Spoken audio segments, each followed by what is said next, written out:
ça après les dires les lois posées par la loi à chacun des époux, j'accepte sans contrainte de te prendre toi, dissimuler les signes pour épouse, vivre avec toi selon l'engagement que nous avons pris et selon la loi de la République du Rwanda.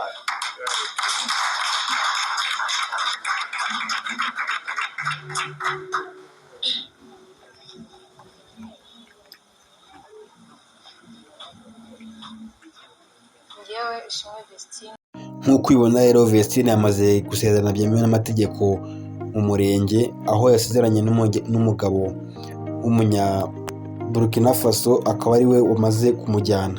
Uyu mukobwa rero waririmbaga mu itsinda ry'abakobwa babiri bavukana aribo Vestine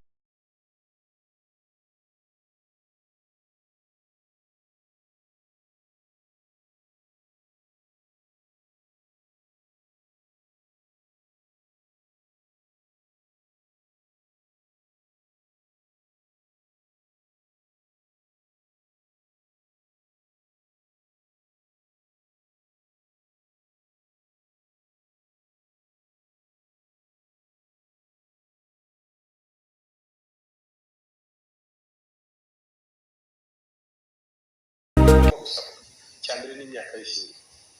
Imyaka y'ishyingirwa ni 21 nibura. Ese uribuka musaba indangamuntu kugira ngo dusuzume ko imyaka y'ishyingirwa ifite. Imyaka y'ishyingirwa ni 21 nibura. Nubwo mu ngingo y'itegeko bavuga yuko ushobora kubisaba umuyobozi w'akarere ufite imyaka 18 utaragera 21, hanyuma bagasuzuma niba koko impamvu zatuma ushyingiranwa n'undi utarageza imyaka 20 biremewe.